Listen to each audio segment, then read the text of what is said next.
چودھری صاحب یہ ارشاد فرمائیے کہ یہ باؤنڈری کمیشن میں اپنی خدمات کے بعد پھر آپ نے پاکستان کی وزارت خارجہ کا قلمدار سنبھالا میرے خیال میں. یعنی میں تو پھر یہاں بحث ختم ہوتی میں چلا گیا واپس بھوپال. جی. چند دن بعد پھر طلب فرمایا مجھے قائد اعظم صاحب نے، اور انہوں نے کہا کہ میں چاہتا ہوں کہ تم، لیکن اس وقت پھر کراچی طلب فرمایا تھا کہ تم قیادت کرو ہمارے وفد کی یونائٹڈ نیشنز میں. پاکستان کا تو داخلہ اس وقت فیصلہ ہونا تھا. جی. تو میں اس خدمت پہ چلا گیا.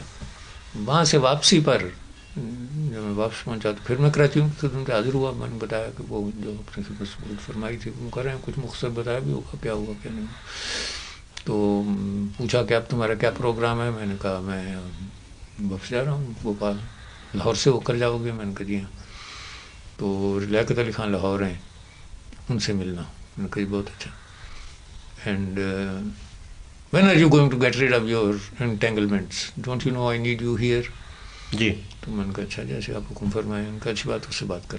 تو میں لاہور آیا، میں لیاقت علی خان صاحب سے ملا.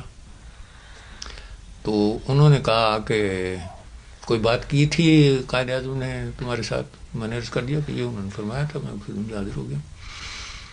تو انہوں نے کہا کہ ایک تو ہمیں یہاں چیف جسٹس کی ضرورت ہے کہ، اور جلدی اس کا بھی تقرر ہونا چاہیے تاکہ وہ اپنے رفقا کا انتخاب کرے. پھر قواعد وغیرہ جو چاہیے سپریم کورٹ کے لیے وہ تیار ہوں.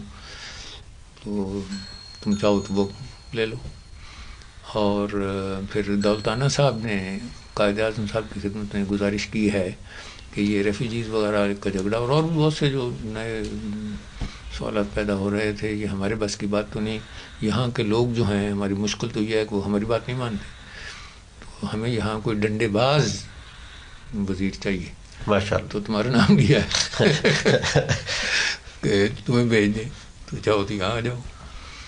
اور پھر کچھ رک کے تھوڑی دیر مسکرا کر فرمانے لگے کہ وزارت خارجہ بھی خالی ہے. میں فی الحال اس کا چارج لیا ہوا، لیکن میرے پاس تو دفاع کی وزارت بھی ہے، وزارت علما بھی ہے. میں تو زیادہ کو توجہ نہیں دے سکتا. تو چاہو تو یہ کر لو. تو آپ سوچ لو کتنی دیر ٹھہرنا ہے. میں نے کہا میں کل چلا جاؤں گا بھوپال. کہ اچھا کل جانے سے پہلے مجھے بتا دینا کیا کرنا چاہتے ہوں. تو میں ان کا شکریہ ادا کر کے جانا چاہتا ہوں. جو اٹھا ہوگا تو کہیں گے ہاں ٹھہریے، قائد اعظم چاہتے ہیں کہ آپ فارن منسٹری کا ایک قلم دان لیں. میں نے کہا اگر وہ یہ چاہتے ہیں تو مجھے پھر آپ کیا کہتے ہیں کہ تم اختیار ہے تمہارا. کل کو بس وہ یہی کہتے ہیں. میں نے کہا اچھی بات ہے، لیکن پھر جلدی سے جلدی آپ پہنچ جائیں. میں نے کہا اچھا. تو میں نے بھوپال جا کر نواب صاحب خدمت عرض کیا. تو انہوں نے کہا کہ ہمارے ساتھ جو ہونے والا ہے اس کے تو اب نقش و نگار ابھی سے نمایاں ہو رہے ہیں. تو لیکن اگر وہاں کچھ مسلمانوں کی خدمت ہو سکے تو میں تمہیں روکتا نہیں. چنانچہ انہوں نے مجھے بھجوانے کا انتظام بڑی خصوصی سے کر دیا. وہاں چلا گیا. وہاں جا کر میں نے چارج لے لیا.